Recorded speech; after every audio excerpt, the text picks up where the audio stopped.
नमस्कार साथियों।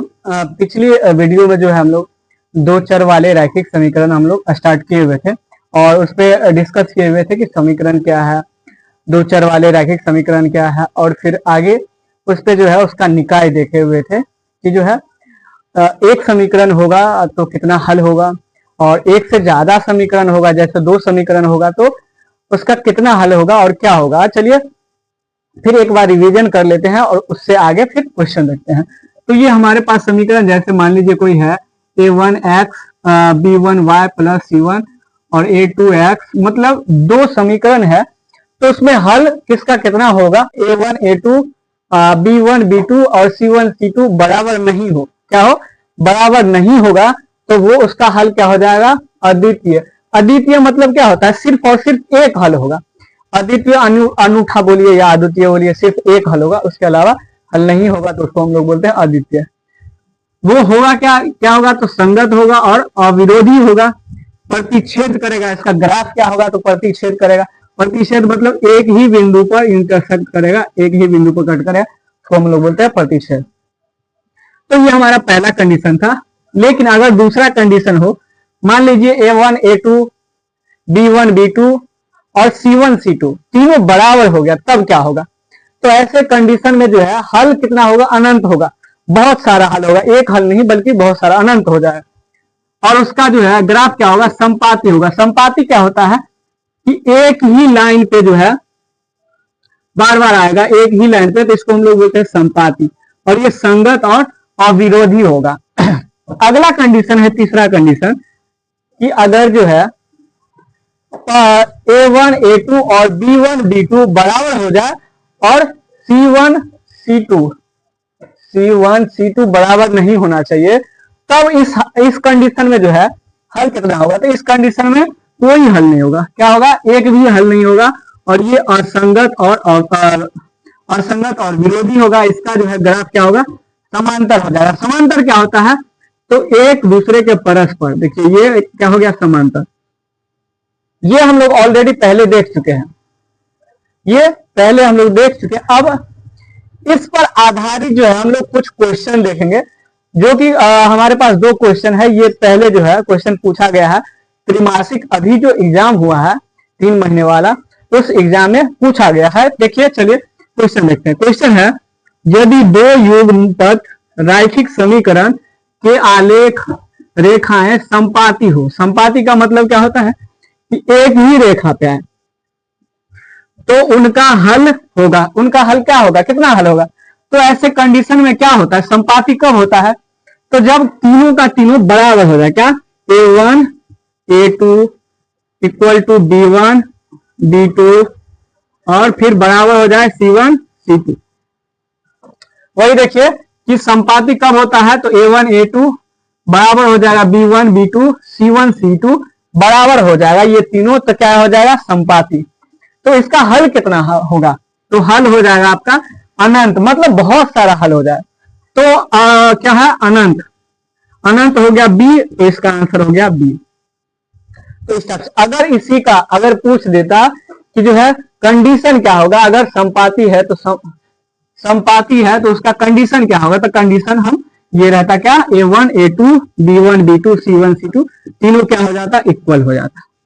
ठीक है।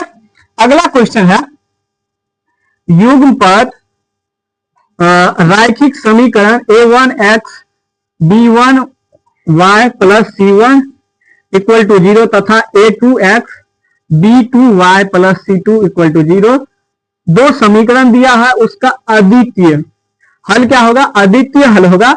तो वो कंडीशन क्या होगा, अद्वितीय हल क्या होता है, मतलब अनूठा हल कब होता है, तो जब क्या हो, तीनों में से एक भी जो है बराबर नहीं हो, मतलब कि a1 a2 b1 b2 c1 c2 तीनों कोई बराबर नहीं होगा, तो उसका क्या हो जाएगा हल, अद्वितीय हल होगा। मतलब सिर्फ और सिर्फ एक हल होगा, सिर्फ और सिर्फ एक हल होगा। अगर उसी का पूछ दे कि ग्राफ क्या होगा, तब क्या होगा उसका ग्राफ, आपको अद्वितीय हल होगा तो उसका ग्राफ क्या हो जाएगा, तो ग्राफ हो जाएगा प्रतिच्छेदी। प्रतिच्छेदी मतलब एक ही बिंदु पर इंटरसेक्ट करेगा, मतलब एक ही बिंदु पर कटेगा। तो इसका आंसर क्या हो जाएगा, मतलब कोई बराबर नहीं होना चाहिए। तो देखिए तीनों में ये कोई बराबर बी, तो इसका आंसर ये हो जाएगा बी। देखते हैं अगला क्वेश्चन है, यदि दो चरों में दो रैखिक समीकरण के आलेख प्रतिच्छेद हो, रेखाएं हो, तो उसका निकाय क्या हुआ। प्रतिच्छेद, प्रतिच्छेद का मतलब क्या हुआ कि एक दूसरे को कट करेगा। एक दूसरे पे कट कब करता है, जब A1 A2 does not equal to B1 B2 does not equal to C1 C2, मतलब तीनों में से कोई भी बराबर नहीं हो तब ये प्रतिच्छेद करता है। और इस कंडीशन में निकाय जो है कितना होता है, आपको सिर्फ और सिर्फ एक हल होता है, मतलब अनूठा हल होता है। चलिए देखते हैं। तो यहाँ पे देखिए एक है एक हल, अनंत दो हल, इसमें से कोई नहीं। तो हल क्या होगा, एक होगा अद्वितीय, यहां भी देख सकते हैं। तो इसका आंसर क्या हो जाएगा, ए हो जाएगा।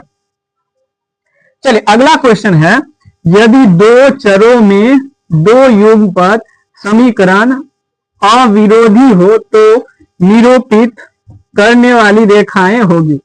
मतलब अगर अविरोधी हो, अविरोधी हो तो अविरोधी किस केस में होता है, अविरोधी किस केस में होता है, तो आपको जो है अविरोधी दो केस में होता है, जब तीनों बराबर नहीं हो तब, और जब तीनों बराबर हो तब क्या होगा, आपको अविरोधी होगा।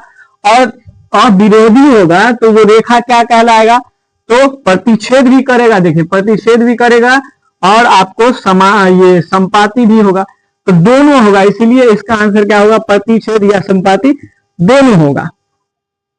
तो ये हम लोग जो है दो चर वाले रैखिक समीकरण देखे, जो है जिसमें निकाय क्या होता है, मतलब हल कितना होता है, उसमें तीन कंडीशन देखे।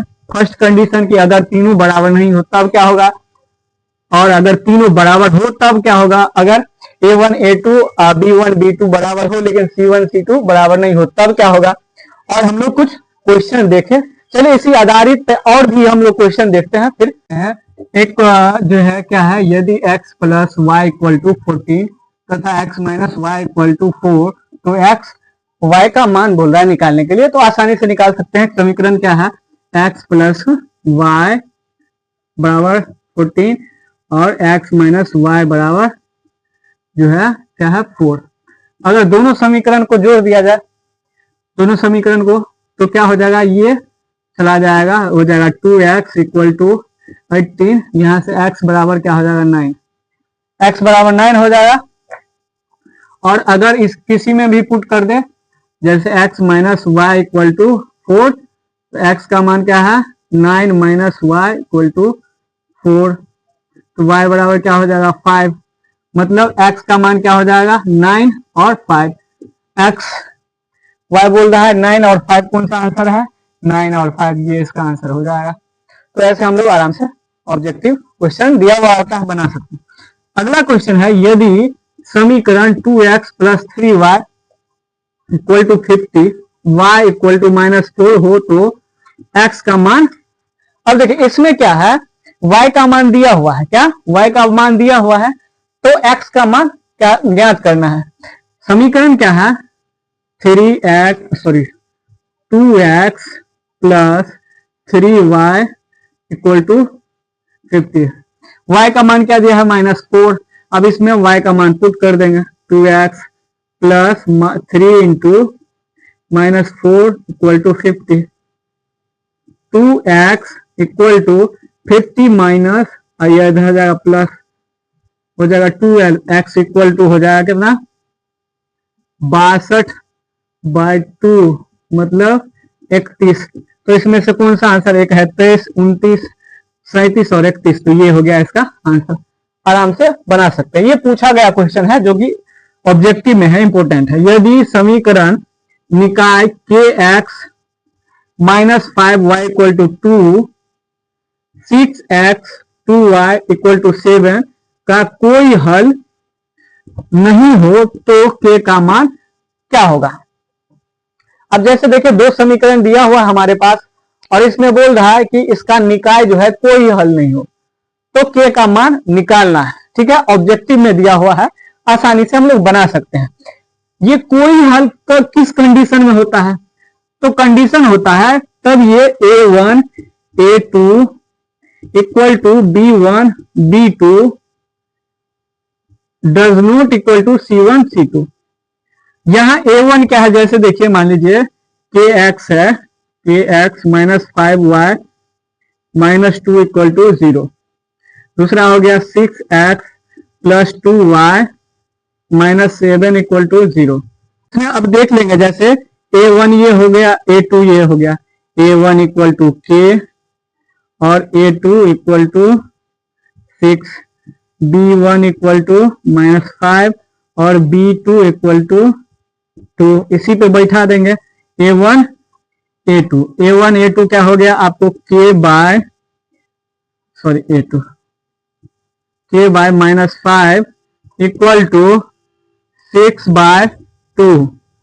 देखिए ये कट सकता है, 2 3 जा 3, तो k इक्वल टू माइनस 15, ये हो गया k इक्वल टू माइनस 15, ये इसका हो गया आंसर। तो आंसर क्या है, -10 -5 -6 और -15। आंसर क्या आया k, और k का मान पूछ रहा है तो -15, इसका मतलब डी हो जाएगा आंसर। तो ये हम लोग दो चर वाले रैखिक समीकरण देखे। पिछले वीडियो में हम लोग देखे कि दो चर वाले रैखिक समीकरण होता क्या है,